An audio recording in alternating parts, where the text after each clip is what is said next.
श्री कृष्णा श्री कृष्णा श्री कृष्णा श्री कृष्णा। गुरुर्ब्रह्मा गुरुर्विष्णु गुरुर्देवो महेश्वरः गुरु साक्षात् परब्रह्म तस्मै श्री गुरवे नमः। तस्मै श्री गुरवे नमः।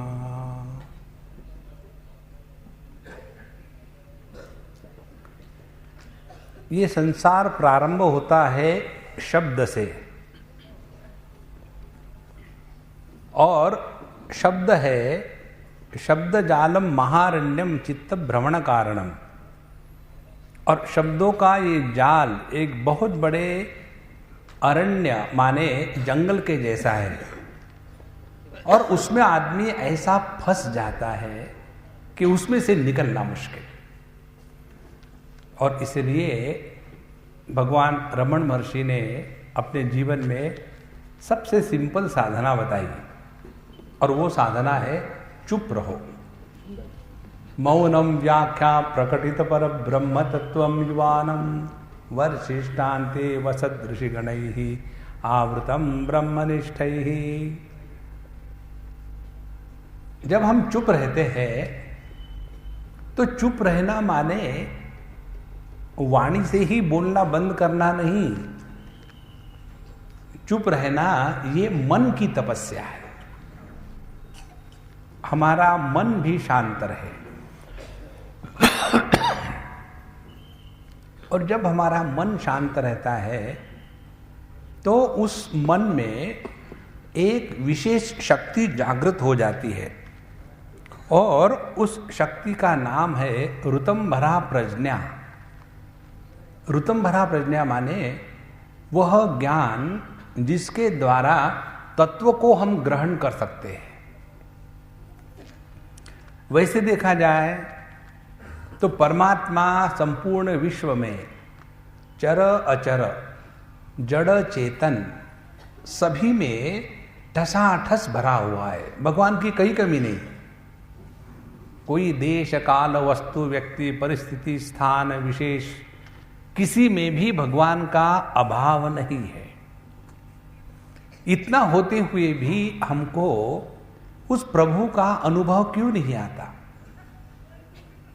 तो उसका कठोपनिषद की श्रुति कहती है, दृश्यते तु अग्रया बुद्ध्या सूक्ष्मया सूक्ष्मदर्शिभिः। जिसने अपने बुद्धि को एकाग्र किया है, सूक्ष्म किया है, ऐसे सूक्ष्म और एकाग्र बुद्धि के द्वारा ही परमात्मा को पहचाना जा सकता है। और इस लक्ष्य को पाने के लिए सभी शास्त्रों के प्रयोजन हैं। चाहे आप कर्म योग कहो, चाहे भक्ति योग कहो, चाहे अष्टांग योग कहो, चाहे ज्ञान योग कहो, इन चारों का प्रयोजन केवल उस परमात्मा को पहचानने में है। और इन चारों को, इन चार जो योग है, इसका कार्य दो स्थानों पर होता है। आपको भगवान की दया से पहले दिन हमने जो बताया वो भूल गए होंगे, तो मैं फिर एक बार बताता हूं। भगवान की बड़ी कृपा है हम पर। तो जगत के साथ व्यवहार करते समय कर्म और भक्ति, इन दोनों का सहारा लेना है, जिसके द्वारा तत्पद की शोधन होती है। शोधन माने शोधना, ढूंढना। तो कर्म और भक्ति के द्वारा इस जगत में परमात्मा को ढूंढना है।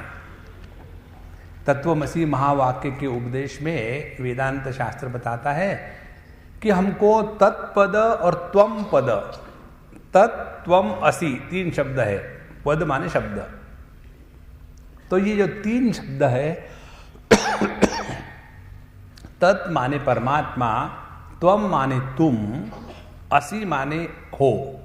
तुम स्वयं परमात्मा हो, इसको पहचानना है। और इसको पहचानने के लिए सभी शास्त्रों का प्रयोजन है। इसके बारे में साधु संतों को कोई डाउट नहीं है, डाउट हमको है। एक बार विवेकानंद स्वामी जब वो नरेंद्र के रूप में अपने गुरु रामकृष्ण परमहंस जी के साथ रहते थे कलकत्ते में, उस समय उन्होंने कहा कि ठाकुर जी आप हमेशा मुझे बुलावा भेजते हो और मुझे लगता है आप कहीं मुझ में आसक्त तो नहीं हो गए। साधु संत वो है जो किसी में आसक्त नहीं होने चाहिए, और तुम तो मुझ में आसक्त हो गए, मुझे बुलाते हो। तो उन्होंने कहा कि देखो बेटा, तुमने जो मुझे स्वीकार किया है वह संदेह के बल पर स्वीकार किया है कि ये जो बाबा जी है, ऐसे लगता है कि कुछ इस बाबा जी में दम है, ऐसे लगता है। जैसे समर्थ रामदास स्वामी कहते हैं, शहाणाचं जाणे शहाण्याची लक्षणे। Wise people alone know the ways of the wise, otherwise people never know. तो जो ज्ञानी है, समझदार है, साधु संत है, उनको साधु संत ही पहचान सकते हैं, हम जैसे अज्ञानी नहीं पहचान सकते। तो रामकृष्ण परमहंस कहते हैं कि देखो नरेंद्र, तुमने जो मुझे स्वीकार किया है गुरु के रूप में, इसमें बल क्या है, शक्ति क्या है? संदेह और डाउट। तुमको क्या मालूम मैं क्या हूं? लेकिन मैंने जो तुमको चुना है वो अज्ञान के बल पर नहीं, मैं जानता हूं तुम कौन है। देखो महाराज, हमारे शास्त्र हमको यही बताते हैं कि तुम एक परिच्छिन्न, दुखी, रोने वाले, फ्रस्ट्रेटेड जीव नहीं हो, तुम स्वयं परब्रह्म परमात्मा हो। पहचानो अपने आप को। ये शास्त्रों का प्रयोजन है। देखो, और उसके लिए सभी प्रवृत्तियां हैं। इसीलिए आप देखेंगे हम लोगों ने पिछले 6-7 दिन से जो विचारधारा की है, उसमें कहीं भी किसी संप्रदाय का चक्कर नहीं है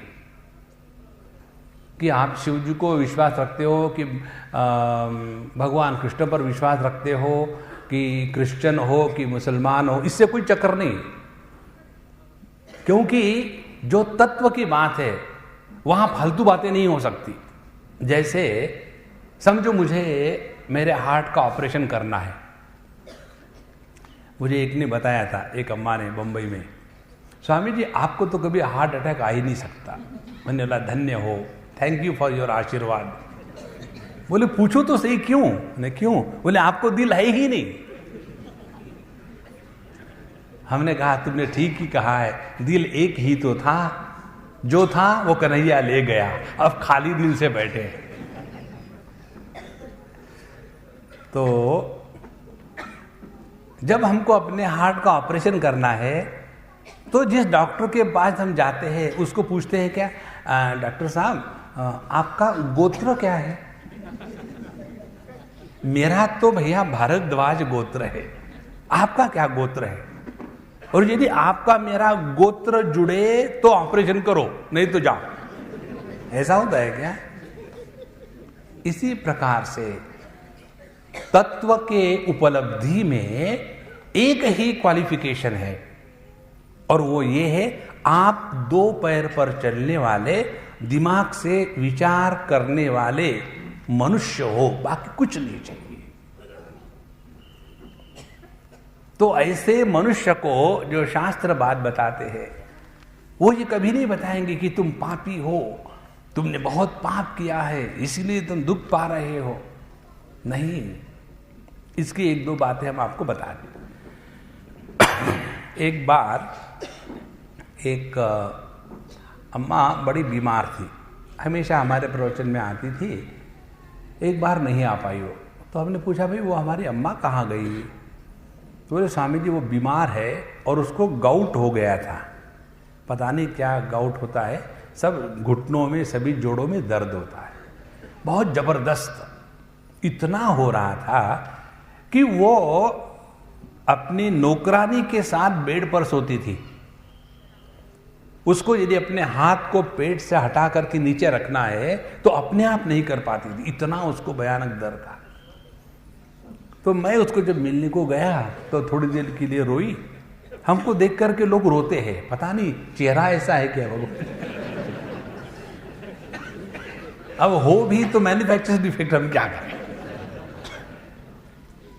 तो थोड़ी देर के लिए रो ली मैंने। रो लो, दूर से रो लो, मेरे कपड़े खराब मत करना। लोग रोते हो और कपड़े खराब करते हैं। अच्छा, उसके बाद कहते हैं कि स्वामी जी मुझे बताइए मैंने क्या पाप किया कि मुझे ये कष्ट मिले इस उम्र में। बूढ़ी थी, मैंने किसी का बुरा नहीं किया, मैंने बहुत दान धर्म किया, मैंने अपने पति की सेवा करी, सब कुछ किया, लेकिन मुझे ऐसा कष्ट क्यों मिल रहा है? हमने कहा जान के क्या करोगी? बोले मुझे आप ऐसी कुछ बात बताइए कि जिसके द्वारा मैं प्रसन्न होके जीऊं। हमने कहा वो तो मैं आपको बताता हूं, बड़ी सिंपल बात है।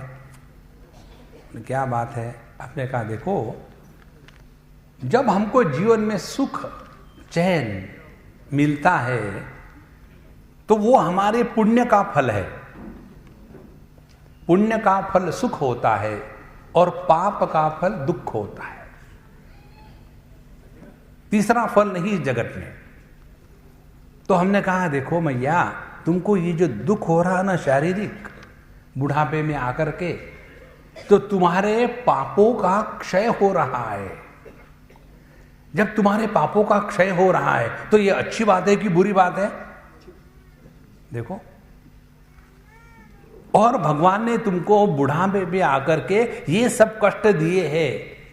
इसका कारण क्या है? भगवान चाहते हैं अगले जन्म में ये झंझट ना आवे, इसी जन्म में साफ सुथरी होकर के प्रभु में मिल जाओ। देखो महाराज, सिंपल बात है, केवल विचार ठीक से करो, आपके जीवन के सभी कष्ट खत्म हो जाएंगे। हम ही उल्टा विचार करते हैं, पता नहीं मेरे जीवन में ऐसा क्यों आया। अच्छी बात है। देखो, एक बार एक पहाड़ों में पत्थर था और कई पत्थर पड़े हुए थे। जैसे अपने हैदराबाद में चले जाओ ना, हैदराबाद में चारों तरफ पत्थर ही पत्थर है, आदमी कम है, पत्थर ज्यादा है। तो नाम भले उसका जुबिली हिल होगा, लेकिन है पत्थरी हिल, जुबिली नहीं है यार, मे भी पत्थरों की जुबिली होगी। अच्छा, वहां से एक शिल्पकार जा रहा था और उस शिल्पकार ने एक पत्थर की तरफ देखा, रुक गया। रुकने के बाद उसने अपनी छन्नी हथौड़ी निकाली, उस पत्थर को चारों तरफ से देख लिया और फिर छन्नी हथौड़ी से ठोकना पीटना शुरू कर दिया। महीने भर वही धंधा, रोज वो पत्थर रोता था, हे भगवान इतने सारे पत्थर पड़े हैं, मुझे ही क्यों डंडे पड़ रहे हैं, मैंने क्या पाप किया है? और ये पता नहीं कौन राक्षस है, आकर के कभी गलती नहीं करता है, मेरे ही पास आता है और रोज मुझ पर छिन्नी से घाव लगाता है। पता नहीं मैंने क्या पाप किया, रोज रोना। लेकिन वो जो शिल्पकार था वो कभी उसका रोना नहीं सुना। वो अपना छन्नी हथौड़ी लेकर के ठैक शुरू। ऐसा महीना 2 महीने हो गए। उसके बाद उस पत्थर से एक बड़ी सुंदर मूर्ति निर्माण हो गई और वो मूर्ति निर्माण होने के बाद उस मूर्ति को उठा करके एक मंदिर में ले गए और उस मूर्ति की वहां प्रतिष्ठा हुई और प्रतिष्ठा होने के बाद उसकी पूजा पोथी होने लग गई और बाकी के पत्थर वहां के वहीं पड़े रहे। तब वो पत्थर वाली मूर्ति रोने लग गई कि देखो मेरे साथ जो पत्थर थे अभी वही पड़े हैं, अब मुझे देखो कहां लाके रखा है। जगत के सभी लोग आकर के मेरे सामने झुकते हैं और मुझे भगवान के रूप में पूजा करते हैं। ये कब होता है? जब छन्नी के घाव प्यार से सहो तब। देखो महाराज, ये समझ लेना, अपने जीवन का प्रत्येक कष्ट हमको प्रभु के पास ले जाने की सीढ़ी है। दुखी मत होना। और इसलिए अपने केवल विचारों को ठीक करना है। और ये विचारों को ठीक करने की प्रक्रिया दो प्रकार से होती है, एक बाहर के जगत की, एक अंदर के जगत की। बाहर के जगत की विचारों की ठीक करने की प्रक्रिया है, जगत में हम कर्म भक्ति के साथ करें। माने जो जो हमको करना है वो करे ही, उसमें कोई शंका नहीं, लेकिन कैसा करे? प्रेम से करे। जिस हृदय में प्रेम का अभाव होता है वहां दुख का प्रभाव होता है। देखो अभी जब हम आए, शनाया साहब से बात कर रहे थे, प्रेम में कभी कोई हारता नहीं, विन विन सिचुएशन है, कभी कोई नहीं हारता। और इसके लिए ये बड़ी सहज जीवन की प्रणाली है। जगत में जो जो हमको करना है प्रेम से करो, प्रेम से रहो। और एक बार ये आनंद आने लग गया। किसका आनंद? दूसरों को अपने कारण खुशी मिलती है तो अपनी बलि चढ़ा दो। देखो महाराज, हमेशा हमारा विचार होता है why should I, why should I. अरे राम राम राम। एक बार की बात है, हम आसाम में गए थे। आसाम में एक आसामी फैमिली के यहाँ, और उनके यहाँ कभी भी आज तक कोई भी साधु संत नहीं गए थे। तो बूढ़ी माँ, उसने हमको बुलाया, हम गए। उनके 4-6 लड़के, सबकी बीबियाँ, बच्चे, बहुत बड़ा परिवार। और उस अम्मा ने, बेचारी ने 28 प्रकार के व्यंजन बनाए। और उसके बच्चे सभी मजाक करने लगे कि अम्मा तुम इतना बना रही हो, स्वामी जी क्या भैंस है, इतना खाएंगे? इतनी बनाने की क्या जरूरत है? और देखो स्वामी जी मीठा नहीं खाते, दूध की चीज नहीं खाते, ऑलरेडी तुमको बताया, फिर भी तुमने सब कुछ बनाया। मीठे 3-4 प्रकार की चीजें बनाई, दूध की चीजें बनाई, क्यों बनाई तुमने? तो वो अम्मा उनसे बात करती थी, तुम फिक्र मत करो। और मुझे ये कुछ मालूम नहीं था क्या होने वाला है। जब मैं जैसे उनके घर में गया, उस अम्मा को देखा, मानो जैसे रसगुल्ले से रस टपकता है, वैसे उसकी आंखों से प्रेम टपकता था। और हमने कहा मैया क्या बनाया? बोले स्वामी जी आपके लिए मैंने 28 डिशेस बनाई है। हमने कहा देखो चंद्रमा के अगल बगल में 28 नक्षत्र होते हैं, वैसे मैं सभी खाऊंगा। और फिर मैंने वहां प्लेट ली और जैसे लेना शुरू कर दिया, तो मेरे साथ जो 1-2 लोग थे, स्वामी जी ये मीठा है। हमने कहा तुमको किसने पूछा, हटो। मैंने मीठा लिया। फिर दूसरा, स्वामी जी इसमें दूध है, चुप। सब 28 के 28 डिशेस हमने ली और डट के खाए। बाद में मध्य प्रदेश गड़बड़ हुआ, बात अलग है, खाए जरूर। देखो, और जब हमने सब खाया, उस समय वो अम्मा इतनी खुश थी, इतनी खुश थी। देखो, अपने खुशी के लिए जो जीते हैं वो साधारण व्यक्ति है, उसमें कौन सी खास बात है? I don't like, who cares whether you like और नॉट। जिसने इतने प्रेम से बनाया है उसका भी तो ध्यान रखो ना। एक बार आपके जीवन में ये नया चैप्टर खुल जाए। मैं नहीं तू, मैं नहीं तू, इस सिद्धांत को लेकर के जगत में जियो। आपने कर्मयोग भक्ति योग 2 in 1 कर दिया। देखो, ये बहुत सरल साधना है। किसी के साथ विरोध ना करे, किसी के साथ कड़वाहट ना रखे, सबके साथ 2 शब्द प्यार से बोलने के लिए पैसे लगते हैं क्या? एक बार एक महात्माओं की सभा हो रही थी और एक महात्मा जी बड़े कड़वे बोल रहे थे। महात्मा जी भी बड़े कड़वे बोलते हैं। एक उदाहरण दूं आपको मैं, दिल्ली की बात है। पहले हम जहाँ लेक्चर के लिए जाते थे, हम वहाँ से हट गए, वहाँ दूसरे महात्मा जाने लग गए। और वो पंजाबी महात्मा हमारे बड़े अच्छे मित्र है, अब पता नहीं है कि नहीं वो, तो वो वहाँ जाने लग गए और उनका लेक्चर वहाँ एक हुआ। दूसरे लेक्चर से सभी माताओं ने कहा आपको आने की जरूरत नहीं, चले जाओ यहाँ से। महात्मा को हकार दिया। तो हमने कहा उन माताओं को, अम्मा आपने ऐसा क्यों कहा? महात्माओं का ऐसा अपमान नहीं करना चाहिए, वो कितने बड़े थे। बोले स्वामी जी हमको वो समझ में नहीं आता, एक दिन की पहले ही दिन की बात हम आपको बताते हैं। ने क्या हुआ? उन्होंने ये किस्सा सुनाया।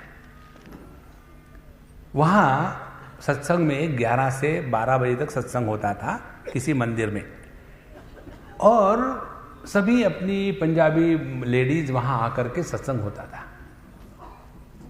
और एक दिन जब इनका सत्संग हुआ, पहले ही दिन सत्संग हुआ, तो बीच में एक कोई नौकर आदमी आया किसी अम्मा को कुछ बोलने के लिए, कहने के लिए।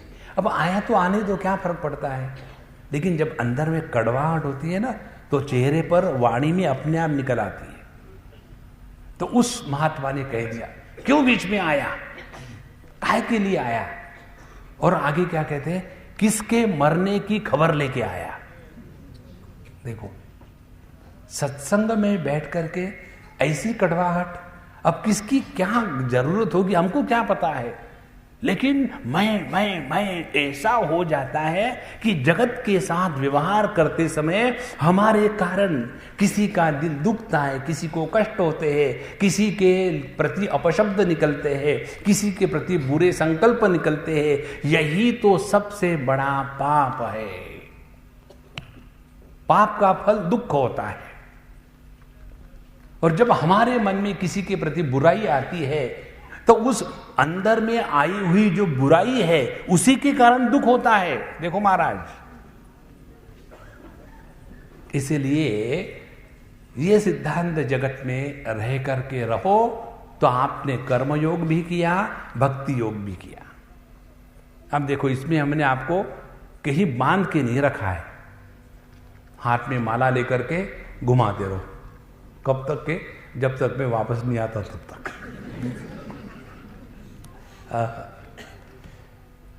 सबके साथ प्रेम से, आनंद से रहो।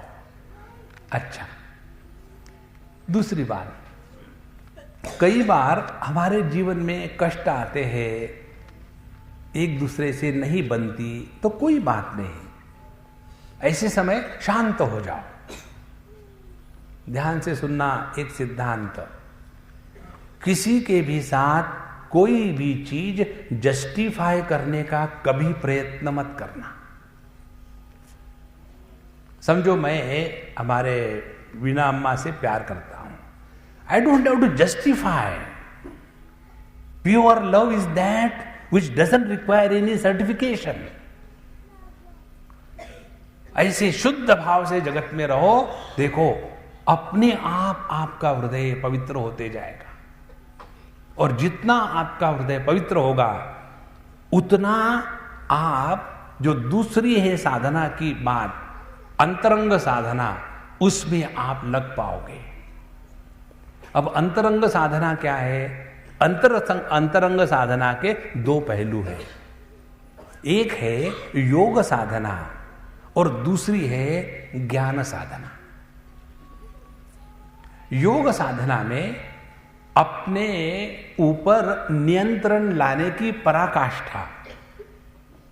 योग साधना के 2 खंबे हैं। एक है यम से स्टार्ट होता है और संयम तक समाप्त होता है।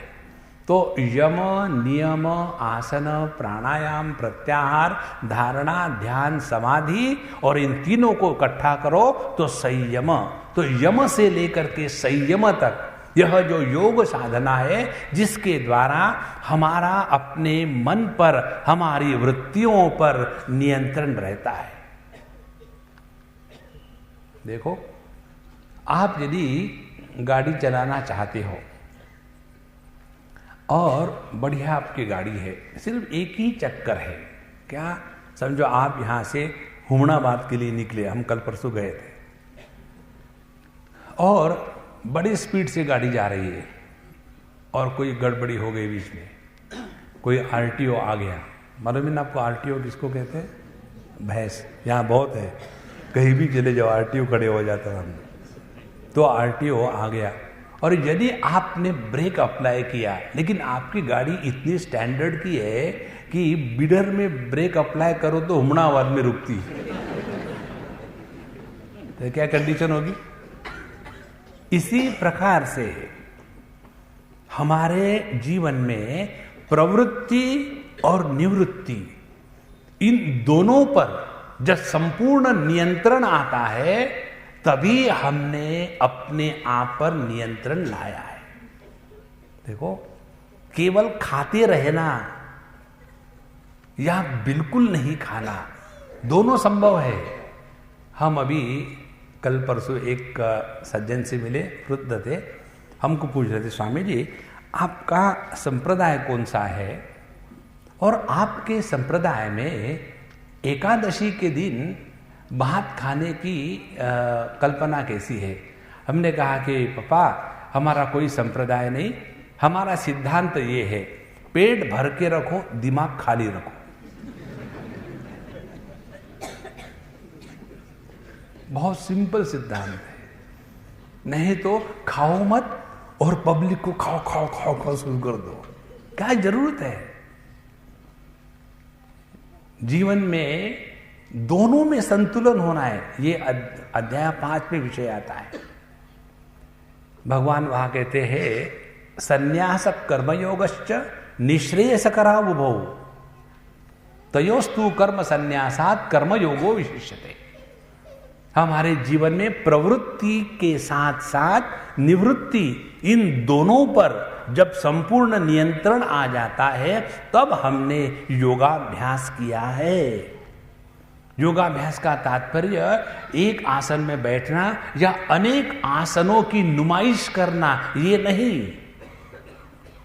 हमारे पास एक अम्मा आई थी और बड़ी हिचकिचाते हुए बोली मुझे कि स्वामी जी आप मुझे हंसना मत, मैं योगा पढ़ाती हूँ। मैंने क्या पढ़ाती हो योगा में? बोले आसन। तो मैंने उससे प्रश्न पूछा, हमने कहा तुम्हारे योगासनों में मनुष्य के नाम का एक भी आसन नहीं है? उष्ट्रासन, मत्स्यासन, भुजंगासन, मनुष्यासन नहीं है क्या? हाँ एक है, शवासन। देखो, यह नहीं है योग साधना।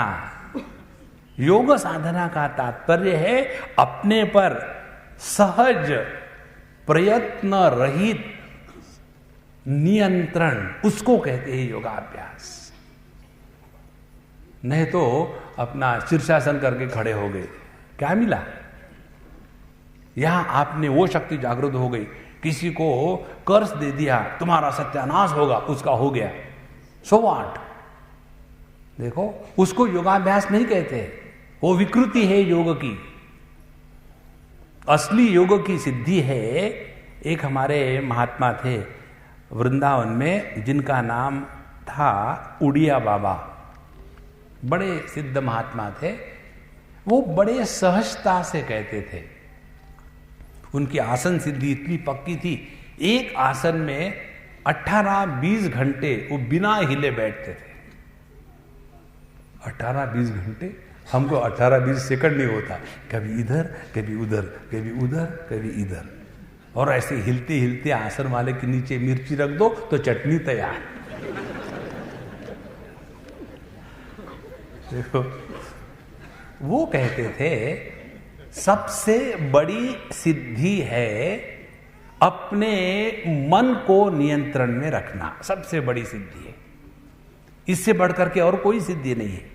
देखो, आपके मन में ये शक्ति जागृत हो गई कि आप किसी को शाप दे सकते हो या किसी को आशीर्वाद दे सकते हो, शक्ति जागृत हो गई, लेकिन उस शक्ति का उपयोग करने की समझ जागृत हो गई क्या? देखो कितनी महत्व की बात है। एक छोटा बच्चा है, उसके हाथ में आपने पिस्तौल दे दी, लाइव पिस्तौल विद द कार्ट्रिज इनसाइड, तो उसके बाद शक्ति आ गई। अब उस पिस्तौल को लेकर के उसका उपयोग कैसा करना चाहिए ये समझ उस बच्चे को नहीं है, तो वो पिस्तौल उसके लिए भी और दूसरों के लिए भी हानिकारक होती है। इसी प्रकार से योगाभ्यास से यदि हमने भिन्न भिन्न दिव्य शक्तियां जागृत कराई, लेकिन उस शक्ति का विनियोग उपयोग किसके लिए करना है ये समझ यदि जागृत नहीं हुई तो वही हमारे लिए समस्या बन जाती है। देखो महाराज, इसीलिए योगाभ्यास के साथ साथ ज्ञान की साधना चलना बहुत आवश्यक है। जो सुबह के क्लास में आते थे, मेडिटेशन की क्लास में, उनको हमने बताया था हमारे व्यक्तित्व के दो पहलू है। पहले हमने कर्म भक्ति के द्वारा जगत को ठिकाने पर लगा दिया। अब जगत हमारे लिए कोई समस्या नहीं है, क्योंकि हमने जो कर्तव्य कर्म थे कर दिए, सबके साथ प्यार से रह लिए। अब हमको जगत से ना शिकवे है ना गिले है। अब हम अपने आप में प्रसन्नता से उपरत हो गए। ध्यान से सुनना, व्यक्ति अपने आप में उपरत हो जाता है प्रसन्नता से और फ्रस्ट्रेशन से भी। जब आदमी डिप्रेस होता है ना, तो वो भी अंदर घुस। एक अभी की बात है, बंबई की, 4-6 महीने हो गए। एक गुजराती लड़की पिछले 20 साल से डिप्रेशन में, 20 इयर्स, और दुनिया भर की सब दवाई। अब डॉक्टरों ने उसको केवल सिडेशन की गोलियां और इंजेक्शन देकर के सुला के रखना, माने जब तक वो जिंदा है तब तक के पैसे लेते रहो, भाई कुछ काम नहीं। ये उसकी कंडीशन। तो उसकी बहन हमारे सत्संग में उसको ले आई। आने के पश्चात सामने बैठती थी और ऐसा भयानक, जैसे लाफिंग बुद्धा होता है ना, तो क्राइंग बुद्धू ऐसे बैठे। अब देखो, ये बहुत बड़ी तपस्या है हमारे लिए। आपको पता नहीं, सामने आकर के कोई एक भयानक बैठ जाए और आपको परेशान करे तो मुश्किल होती बोलना। तो वो सामने आकर के ऐसे बिल्कुल आंखें फाड़ करके हुआ, अब कैसे बोलोगे? 2 दिन मैंने भगवान का नाम लेकर के शुरू कर दिया। तीसरे दिन लेक्चर के बाद वो मेरे पास आ गई। हमने कहा भगवान बचा देना, मुझे बचा देना, पता नहीं कौन है क्या है। उसकी सिस्टर भी साथ आई और सिस्टर मुझे कहती है, स्वामी जी ये मेरी बहन है, मुझे आपसे कुछ बात करनी है। मैंने मुझे कुछ नहीं बात करनी, मैं भाग रहा हूँ। तो बोले नहीं बड़ी अर्जेंट केस है। मैंने मुझे भी अर्जेंट केस है, तुम मेरे पीछे पीछे आ जाओ। और हम अपने बुक स्टॉल पर ले गए। उसको कहा मेरे से कुछ बात मत करना, ये छोटी छोटी बातें और मौज में रहो। ये 14 कैसेट ले लो और इसको सुनो, उसके बाद में बात करना। तो उसको मैंने अपना मार्केटिंग टेक्निक से माल निकलवा दिया और उसके बाद वो सुनना शुरू की। और डिप्रेस लोग बड़े एकाग्र होते हैं, तो वो लगी रही, वो मौज में रहो कैसेट सुनने के लिए। घर को पहुंचेगी 9-10 बजे, रात को 10 बजे से सुबह में 8-9 बजे तक के एक के बाद एक सुनती रही। और शाम को जब लेक्चर को आई तो अब चेहरा थोड़ा रिलैक्स था, बहुत परिवर्तन आने लग गया। और धीरे धीरे फिर हमने कहा देखो हमारे कवेला धाम आश्रम में तुम आ जाओ, तुमको अलग से कमरा देंगे, बोलना मत कुछ, मेरे से कुछ प्रश्न मत पूछना, जो वहां हो रहा होने दो। जो प्रश्न पूछते हैं बोलते हैं उसका कभी कुछ उत्तर नहीं मिल सकता। You have to discover your own solutions, nobody can give you solution in life.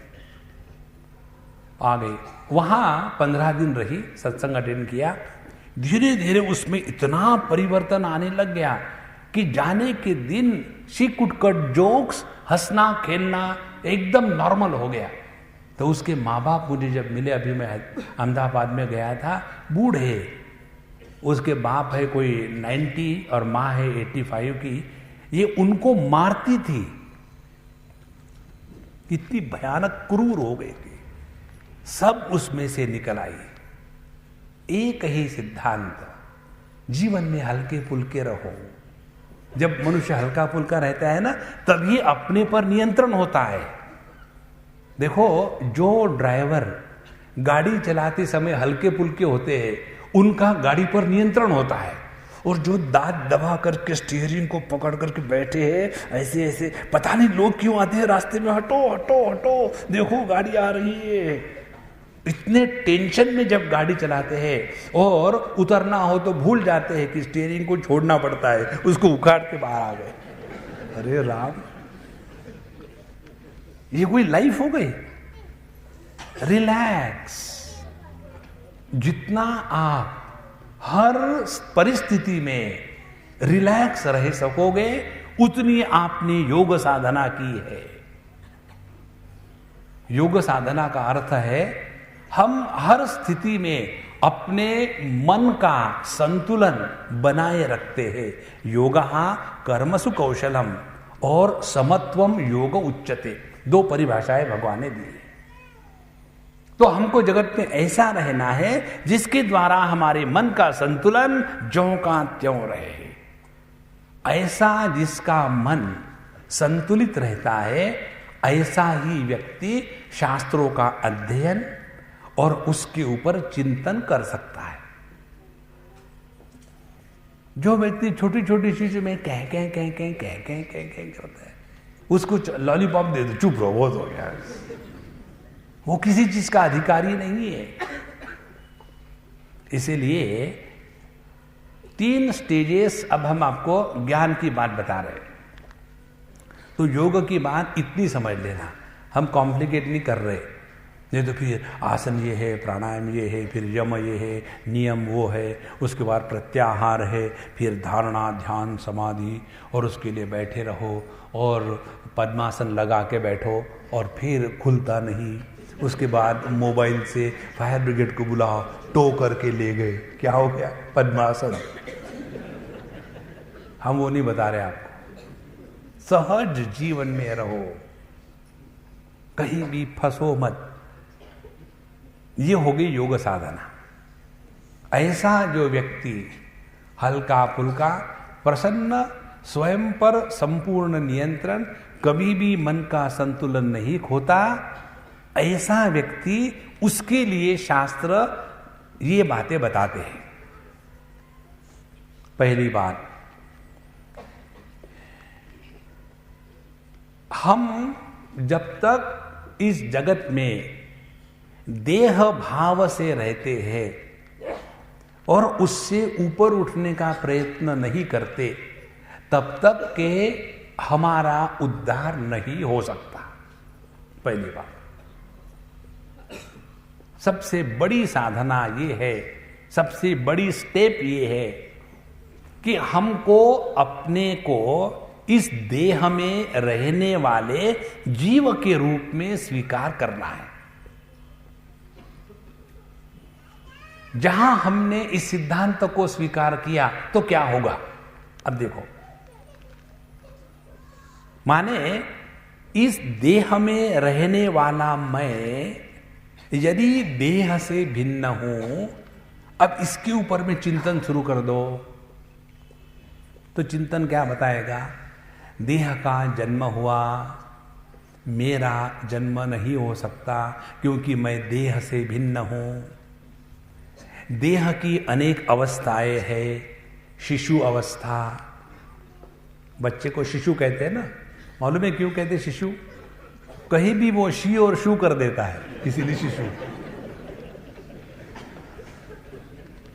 तो पहले शिशु अवस्था देह की, फिर कुमार अवस्था, कुमार माने जो आया उसको मार, इसलिए कुमार। जवानी में ये धूम धड़ाके का काम बहुत चलता है।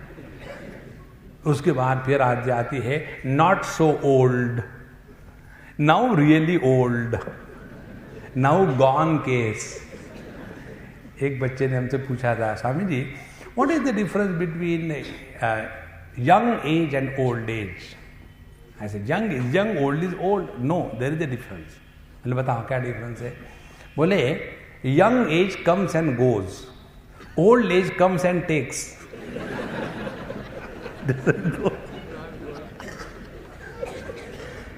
ना, जवानी आके चले जाती है, बुढ़ापा आके ले जाता है। तो ये जितने भिन्न भिन्न विकार है ये देह के हैं, और यदि मैं देह में रहने वाला हूं तो ये विकार मेरे नहीं हो सकते हैं। देखो, और देह पैदा हुआ है तो देह मरेगा, और यदि मैं देह से भिन्न हूं तो मैं नहीं मर सकता। ध्यान से सुनना साधु संतों, जिस दिन आपके हृदय से मृत्यु का डर निकल गया, आपने सब कुछ पा लिया है। और इसके लिए कितनी सिंपल टेक्निक है ये, और इसी टेक्निक को पूरे जीवन में लगाओ। जैसे देह में रहने वाला मैं देह से भिन्न हूं, इसी प्रकार से अपने बच्चे को हमने केवल देह दिया है, देही नहीं दिया है।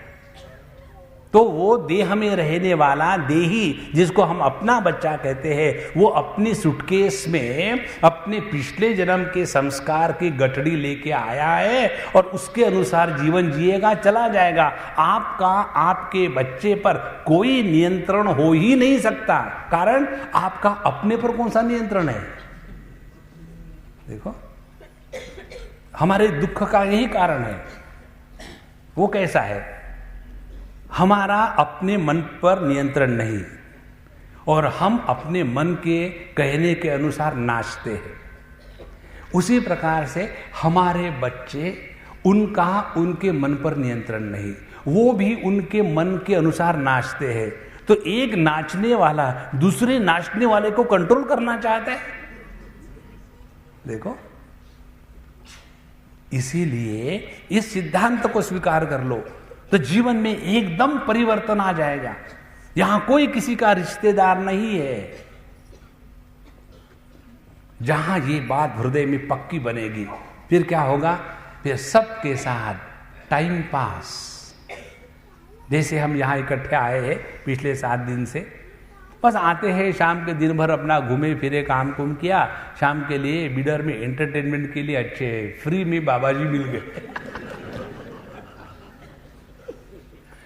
बस आकर के 7 दिन चुना, फिर चले जाएंगे, फिर अपनी वही तमाकू वही चुना, खूब रगड़ो, खाओ, कुछ नहीं। इसको यदि आप जीवन में सिंसियरली उतारो, कौन सी सिद्धांत को? कि हम देह से भिन्न है। जिस दिन आपने सिद्धांत को जीवन में उतारा, फिर अगला प्रश्न आपके मन में आता है कि ये मैं देह में रहने वाला जो है, ये कौन है? अब इसको लेकर के जीव का सिद्धांत शास्त्रों में बताया है। एक है जीव भाव, दूसरा है जीवत्व। इसको समझ लेना। जीव भाव किसको कहते हैं? देखो, जैसे बिजली की अभिव्यक्ति बल्ब के माध्यम से प्रकाश के रूप में होती है, ये सिद्धांत है। ये सिद्धांत एक बल्ब फ्यूज होने से नष्ट नहीं होता, सिद्धांत ज्यों का त्यों रहता है। इसी प्रकार से चैतन्य की अभिव्यक्ति देह के माध्यम से मन के रूप में होती है, और मन का देह के साथ तादात्म्य स्वाभाविक है, और ये सबके लिए लागू है ये नियम। ऐसे नहीं कि हिंदुओं के लिए लागू है, हाँ सबके लिए लागू है। जैसे एक बार हम बारिश के दिन थे, दिल्ली में थे हम, और बाहर ऐसे बरामदे में किसी के यहाँ बैठे हुए थे और काफ़ी छिपकलियाँ इकट्ठी हो गई थी और हम देख रहे थे, बाहर बढ़िया बारिश चल रही थी, छिपकलियाँ इकट्ठी हो गई और वहाँ कीड़े भी इकट्ठे हो गए। और कोई कीड़ा आता है तो उसको खाने के लिए एक छोटी सी छिपकली जा रही है, उधर से बड़ी छिपकली आती है तो वो छोटी छिपकली के ऊपर कूद पड़ती है, छोटी भागती है, दोनों के झगड़े में वो कीड़ा उड़ के चला जाता है, उसने अपने आप को बचा लिया। मैं देख ही रहा था, बड़ा आनंद आ रहा था, लेकिन समझ ये आई बात कि जैसे उस छिपकली को यदि आप मारने का प्रयत्न करो तो अपने को बचाने का प्रयत्न करती है वो। जैसे हमको कोई मारने का प्रयत्न करे तो हम अपने को बचाने का प्रयत्न करते। माने छिपकली का जो देहात्म भाव है और मनुष्य का जो देहात्म भाव है, यह सिद्धांत रूप से एक ही है, कोई फर्क नहीं उसमें। देखो, इसके बारे में माउंटेन पाथ नाम का रमण महर्षि का एक मैगजीन निकलता है, उसमें हमने बड़ी सुंदर कहानी पढ़ी। एक राजा थे और उनके गुरु महाराज थे। गुरु ने बताया, देखो राजन, अगले जन्म में तुमको सूअर बनना है, लेकिन मेरे आशीर्वाद से तुम उससे छुटकारा पा सकोगे। तुम्हारा मंत्री आकर के तुम्हारे कान में कह दे तो तुमको सब पिछले जन्म की स्मृति आएगी, फिर तुम उस देह का त्याग करके फिर मनुष्य देह धारण करके इसी राजकुल में जन्म लेना, फिर यहाँ का राज्य भोगना।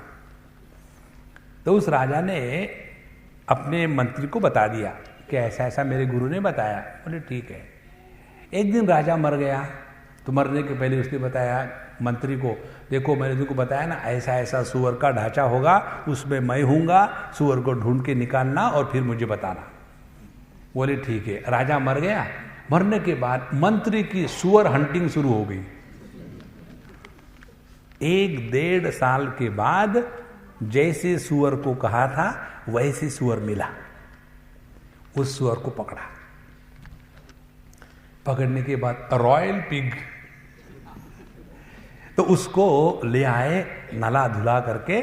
उस मंत्री ने उस सुअर के कान में कहा, हे राजन, तो तुरंत उस सुअर को अपने पिछले जन्म की स्मृति जागृत हो गई।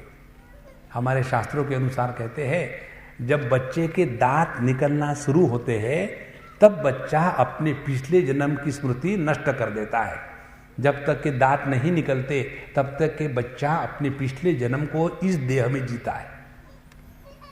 तो उन्होंने जैसे कहा है राजन, तो एकदम उस सुअर में रहने वाले उस जीव को अपने पिछले जन्म की स्मृति आ गई। बोले हाँ क्या है? बोले आपने मुझे ऐसा ऐसा कहा था, तो आप इस देह का त्याग कर दो, चाहो तो मैं आपको मदद करूं, मैं इस देह को मार डालूं, फिर आप दूसरा देह धारण करके फिर इसमें आना। तो वो सुअर राजा कहता है, मंत्री जी हाँ मैंने कहा जरूर था, लेकिन एक बात बताऊं, सुअर के देह में जो आनंद है राजा के देह में नहीं।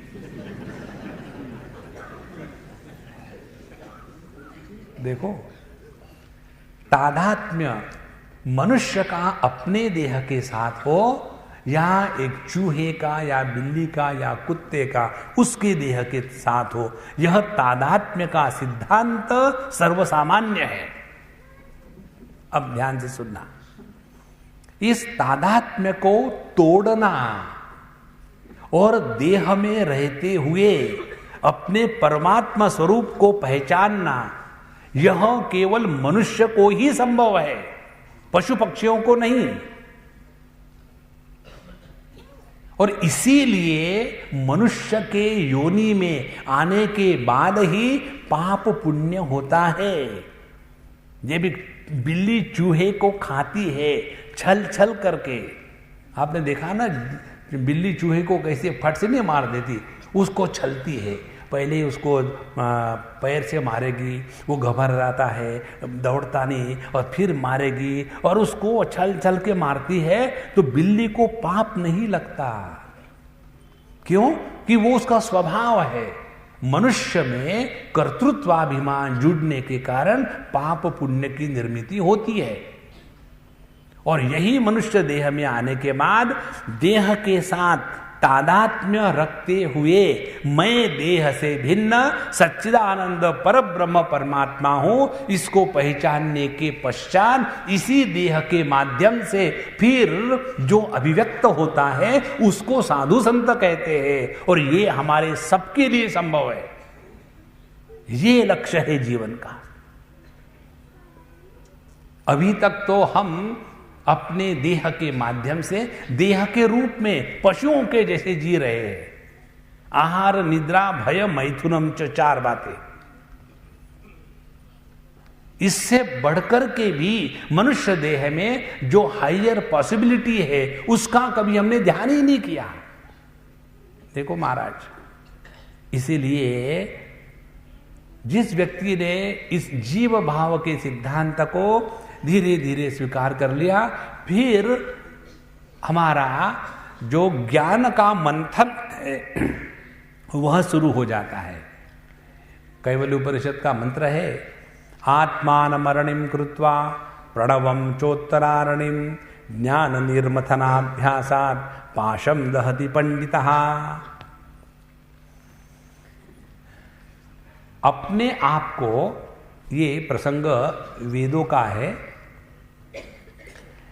जैसे जब हमको अग्नि कुंड में अग्नि प्रज्वलित करके उसमें आहुति देनी हो, तो वही लाइटर जिससे बीड़ी जलाते हैं उसी से वहां भगवान के सामने अग्नि को प्रज्वलित नहीं करते। उसके लिए प्रक्रिया है।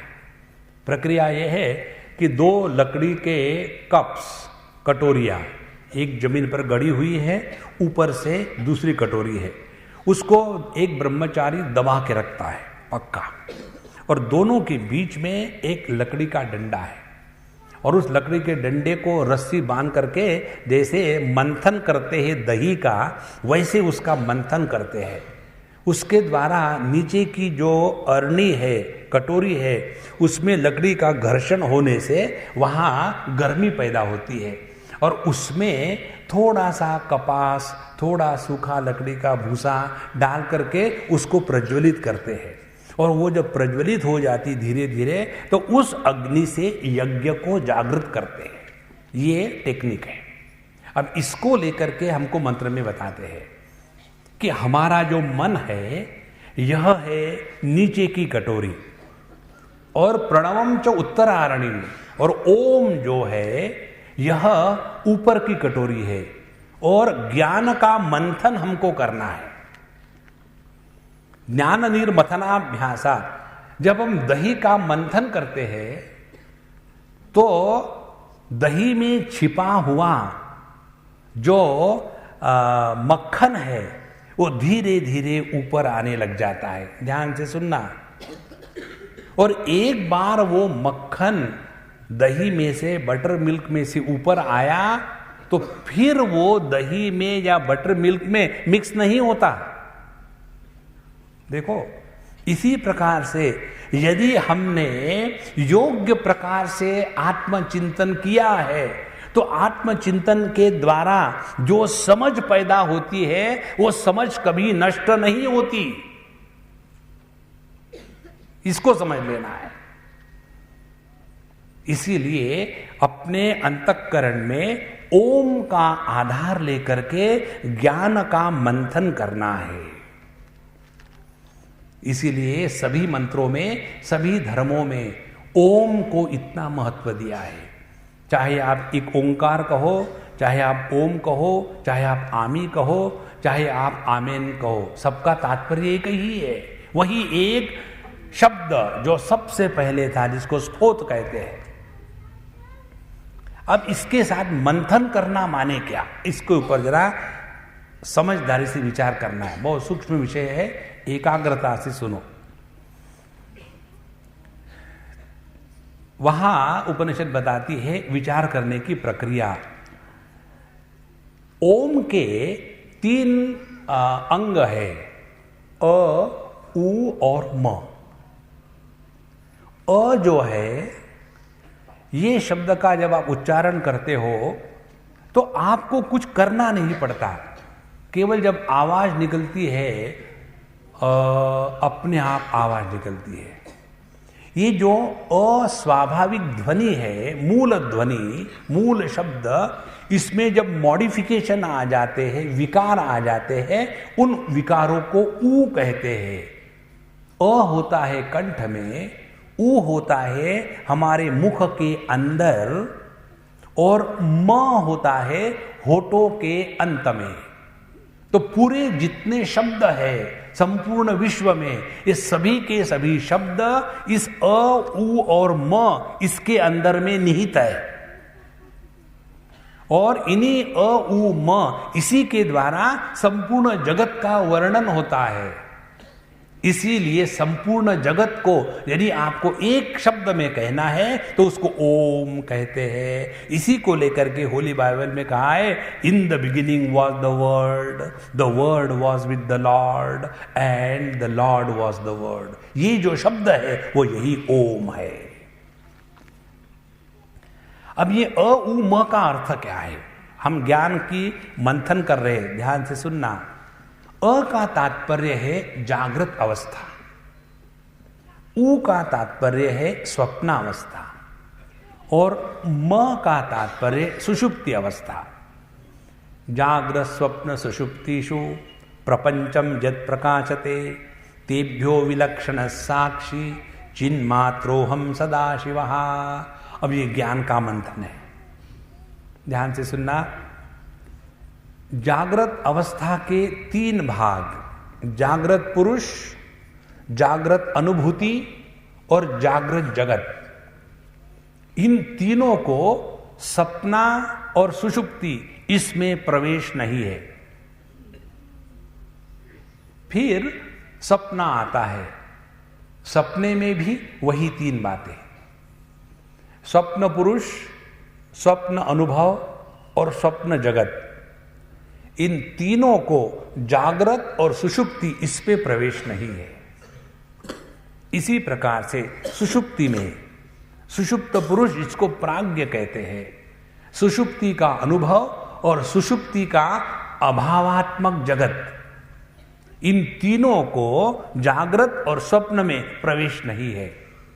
लेकिन एक तत्व ऐसा है जो जागृत में रहते हुए जगता नहीं, जो स्वप्न में रहते हुए स्वप्न देखता नहीं, जो सुषुप्ति में रहते हुए सोता नहीं, यह तीनों अवस्थाओं का जो प्रकाशक है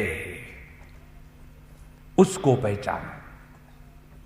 जागृत स्वप्न सुषुप्त्यादि प्रपंचम यत् प्रकाशते तद् ब्रह्माहमिति ज्ञात्वा सर्वबंधै प्रमुच्यते। देखो, ये हमारा सबका अनुभव है, आपको कल्पना नहीं करनी है, आपके स्वयं के अनुभवों का स्वयं ही विश्लेषण करके योग्य नतीजे पर पहुंचना है। लेकिन ये कौन कर पाएगा? जिसने अपने आप को दुनिया से हटा लिया है, कम से कम चिंतन करते समय। यदि ऐसा चिंतन करते समय किसी के दिमाग में ये विचार आता हो, और ठीक है समझो है हम ब्रह्म, तो क्या हुआ? ऐसा जिसके दिमाग में विचार आ गया, वो व्यक्ति ऐसा ही है कि 5 स्टार होटल में जाकर के वहाँ बढ़िया बढ़िया मेनू होता है, खाओ तो मजा आता है। तो ऐसा आदमी गया 5 स्टार होटल में और मेनू आया, अरे मेरे दोस्त ने कहा था वहाँ बढ़िया बढ़िया मेनू है, खाने से मजा आता है, तो जो मेनू कार्ड था उसी को खाने लग गया। इसी प्रकार से हमको ये जब स्वयं करेंगे ना, तब अपने आप उसका अनुभव आएगा।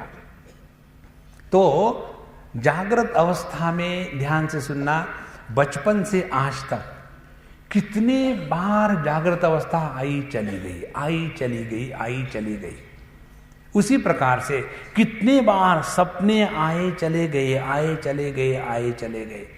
कल जैसा हमने आपको बताया था, हजारों सपने हमने देखे, तो सभी स्वप्न पुरुषों की एक श्रृंखला बना करके कोई स्वप्न का व्यक्तित्व बना है क्या? आज तक नहीं बनाना। तो यदि हमने इतनी सारी जागृत अवस्थाओं की अनुभूतियां ली है, तो ये जागृत का व्यक्तित्व जो बना है, इसका कोई आधार नहीं। देखो,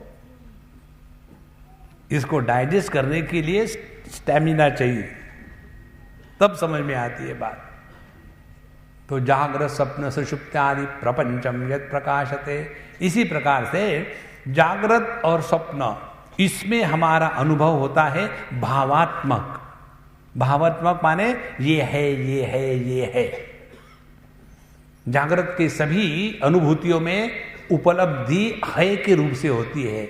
जैसे माइक है, टेबल है, कैमरा है, आप लोग हो, ये सब अनुभव है के रूप में है। स्वप्न में भी अनुभव ऐसा ही होता है, वहां भी पंच महाभूत है, मित्र है, दोस्त है, सब कुछ है। सुषुप्ति का अनुभव अभावात्मक है, वहां ना देह है, ना मन है, ना मित्र है, ना शत्रु है, सभी का सभी अभाव। लेकिन जो भाव माने जागृत स्वप्न और सुषुप्ति माने अभाव, जो भाव के कारण बढ़ता नहीं और जो अभाव के कारण घटता नहीं, ये अखंड अविकारी तत्व तीनों अवस्थाओं में ज्यों का त्यों है। उसको जब हम आत्म रूप से पहचानेंगे, तब ना यहाँ कोई मित्र है, ना कोई यहाँ शत्रु है। जैसे समुंदर अपने कोई लहरों से प्रेम और किसी लहरों से द्वेष नहीं करता, इसी प्रकार से हमारे जीवन से यह राग द्वेष, अपना पराया, लाभ हानि हमेशा के लिए खत्म हो जाएगी। निर्दोषम ही समम ब्रह्म तस्मात् ते ब्रह्मणि स्थिताः। ऐसे जो समत्व को प्राप्त हो गए हैं, और यह समत्व परमात्मा का लक्षण है।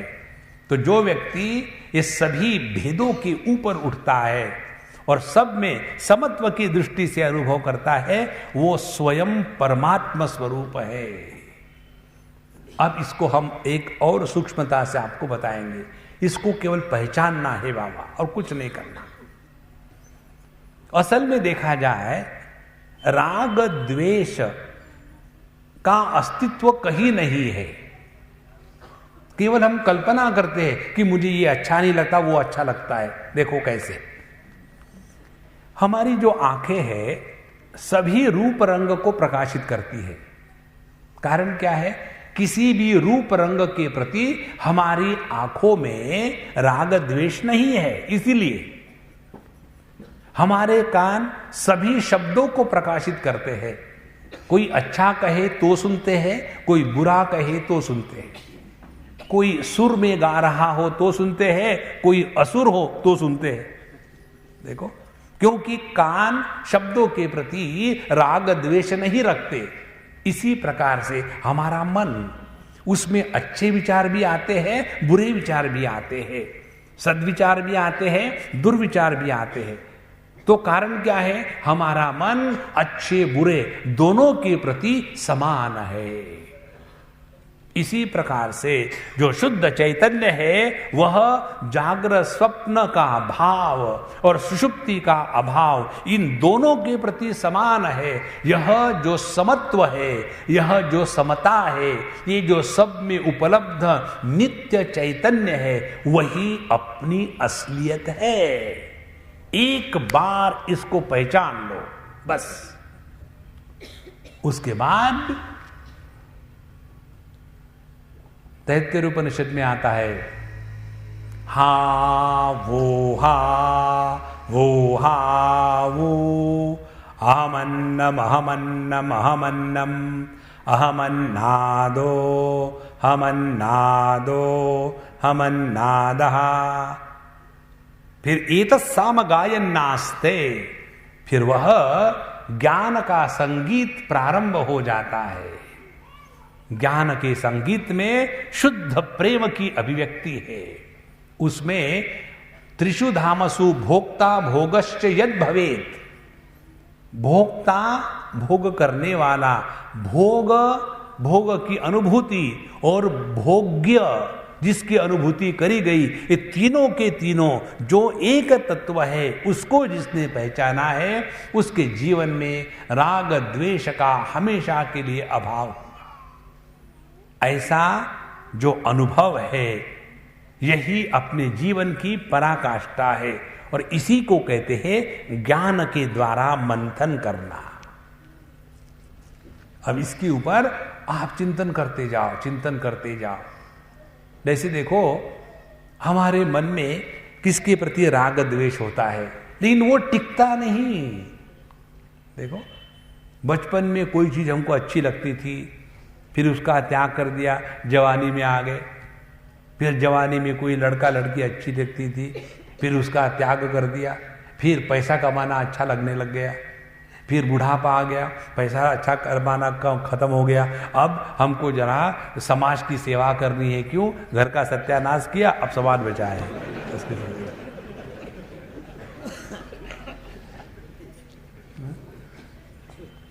और जब समाज का सत्यानाश नहीं हो सकता, चलो अपना ही कर लेते, बाबा जी बन जाओ।